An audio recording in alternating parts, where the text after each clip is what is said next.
The sun was a searing orange ball sinking behind the mountains when we came upon Ida Pristine. Freshly painted white picket fence. A jarringly out-of-place intrusion where our dusty ranch road met the new subdivision's property line. Grandpa's jaw tightened, the lines on his weathered face deepening. "What in the hell is that?" he muttered, a low rumble of disbelief and anger. We'd been using this road for 70 years to access the south pasture.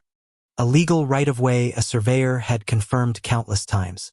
The air, usually thick with the scent of sagebrush and dry earth, now carried a faint, cloying whiff of fresh paint and city entitlement. Then she appeared, a woman in a perfectly pressed tennis outfit, clutching a clipboard like it was a shield. Her name was Brenda, a new money transplant who'd moved in 3 months ago, and she was, to put it mildly, pain in the rear. Every time we passed her manicured lawn, she was out there, waving us down to complain about the dust, the noise, the incessant smell of cattle. She'd even tried to report our rooster to the county for disturbing the peace. Can you believe that? A rooster, on a ranch. I just sighed, the sound escaping my lips like a puff of dust. This was a new level of audacity. "Excuse me," she said, her voice dripping with a saccharine sweetness that made my teeth ache. "You'll have to find another way. I've had this section surveyed, and it's my property now." She gestured with the clipboard, as if the laminated map on it was a divine decree. My grandpa just stared at her, his eyes narrowed. I could feel the tension radiating off him, a tangible, almost physical heat that had nothing to do with the setting sun. My grandpa, a man who'd faced down droughts, blizzards, and land sharks, was not about to be told where he could and couldn't drive on his own land. He just shook his head, a slow, deliberate movement. "Brenda," he said, his voice as rough as sandpaper, "that's a deeded right-of-way. We've had it since before you were born. You can't block it." Her smile didn't waver, but a flinty, hostile edge appeared in her eyes. "Oh, but I can. I've spoken to my lawyer, and he said I can build a garden here. A beautiful rose garden." A rose garden? Here? Out in the middle of a dusty path used by cattle trailers and tractors? The ridiculousness of it all was breathtaking. "It's for my rose garden, and I won't have your dirty tires kicking up dust on my petunias," she declared, her tone now turning into a full-blown lecture. "You country folk just don't understand the importance of property values." That was it. That was the last straw for Grandpa. A deep, guttural growl escaped his throat. "I've built more than you'll ever own, lady," he said, turning and stomping back to the truck. He didn't say a word to me as we drove away.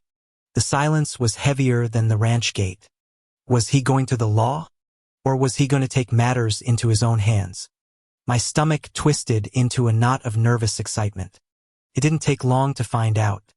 We drove straight back to the barn, and he didn't even bother to turn off the engine before he was out of the truck and heading for the old D8 Caterpillar bulldozer we used for clearing brush. That big yellow beast, a relic from the 70s, was his pride and joy.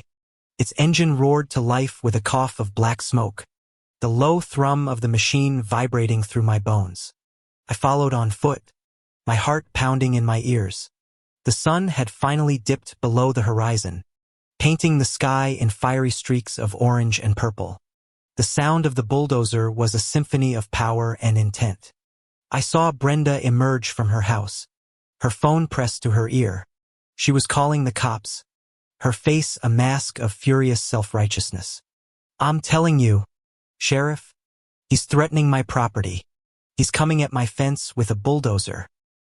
By the time the sheriff's cruiser pulled up, Grandpa had already positioned the D8 in front of the fence, the massive blade gleaming ominously in the fading light. Brenda was standing beside the fence, her arms crossed, a triumphant smirk on her face. "See, Sheriff? I told you," she exclaimed, pointing at Grandpa. "He's about to destroy my property." The sheriff, a man named Deputy Miller who'd known Grandpa his entire life, got out of his car, a weary look on his face. He walked past Brenda, ignoring her, and went straight to my grandpa's side, his hands in his pockets. They had a quick, quiet conversation. Then Deputy Miller turned to Brenda. "Ma'am," he said, his voice flat, "this isn't your property. This is a deeded right-of-way. The D8 is still on the easement. He has every right to pass through here." Her triumphant smirk vanished, replaced by a look of sheer, unadulterated shock. But my lawyer said," she stammered. "Your lawyer was wrong," Deputy Miller said simply. "And since you've illegally obstructed a legal right-of-way, I'm going to have to write you a citation. That fence has to come down." And that's when it happened. The karmic climax. Grandpa, without a moment's hesitation, engaged the blade. The clatter of the bulldozer's tracks, the groan of the engine, the low hiss of the hydraulics, it all built up to one satisfying, final moment. The blade of the D8 slammed into the freshly painted white pickets with a deafening crack. Wood splintered and shattered, paint peeling off in jagged flakes. The fence buckled, then gave way with a sickening shriek of tearing metal and wood. Brenda screamed, a high-pitched wail of protest that was utterly drowned out by the roar of the machine.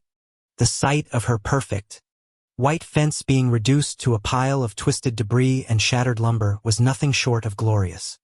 Grandpa didn't stop until he had cleared a path wide enough for a semi-truck to pass, the blade pushing the splinters of her fence aside like so much garbage.